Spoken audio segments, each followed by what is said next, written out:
My manager made me train my replacement for 3 months. He told me the company was restructuring and my role was being eliminated. What he didn't know was that 18 months earlier, I had signed an unusual employment agreement that made what he was about to do both expensive and stupid. I had been at the company for 6 years. I managed a team of 4 engineers who built the core product that the entire business ran on. I had written most of the original code base.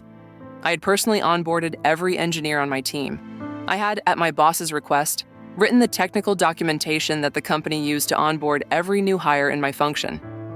18 months before the events of this story, the company had offered me a retention package.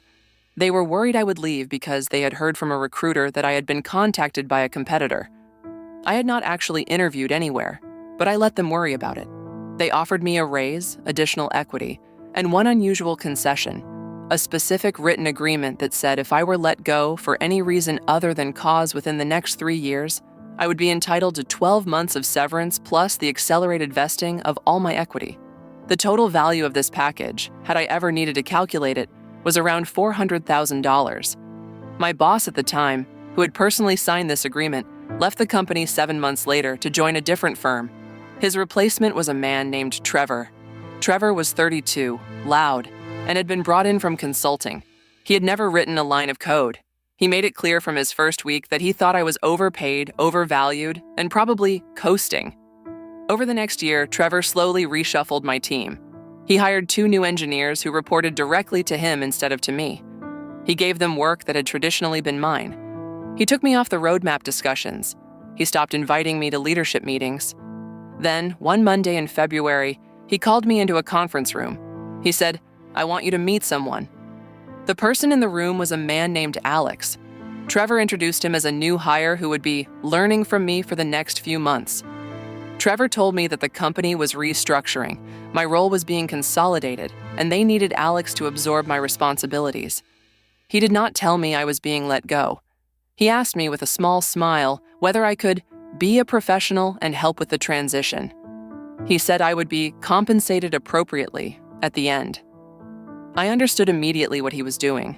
He wanted me to train Alex, and then quietly walk out with a standard 2-week severance package.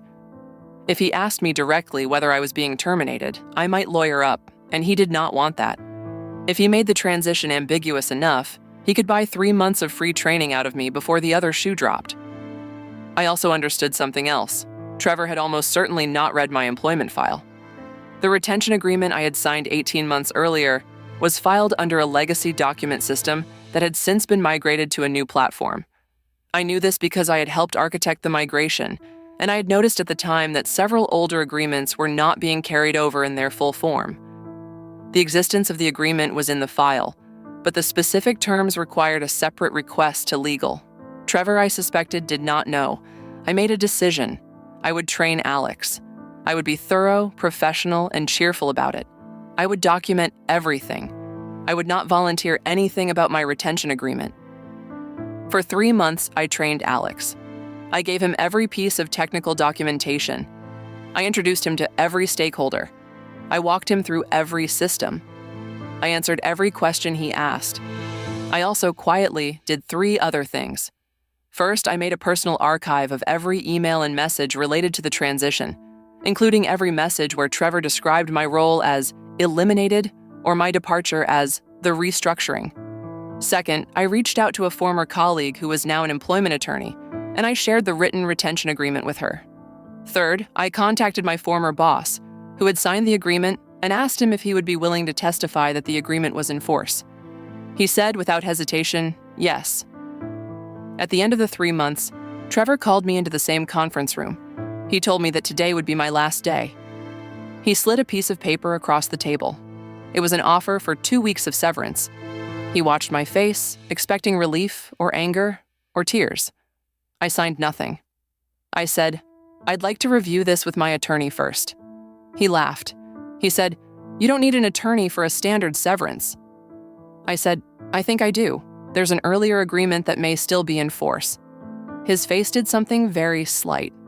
A small flicker of recognition, then a forced smile. He said he would check with legal and get back to me. He called me from his car 20 minutes later. He said he had been informed that there was, in fact, a retention agreement. and that it would be honored. He said the company would need to redo the paperwork. I thanked him for his time. I hung up. The next day, the company's general counsel contacted my attorney directly. The settlement was signed within 2 weeks. I walked away with 12 months of severance, my full equity package, and a non-disparagement agreement that cuts in both directions. I did not stay in touch with Trevor. I heard through a former colleague about 6 months later that he had been pushed out of the company, in part because of the cost of the settlement he had triggered. Here is what I learned. The people who think they are clever are often the ones who have not done their homework. If someone in power is treating you like you are disposable, read your own paperwork before you react. You may be holding something they have forgotten about. Have you ever been underestimated at work? Tell me in the comments.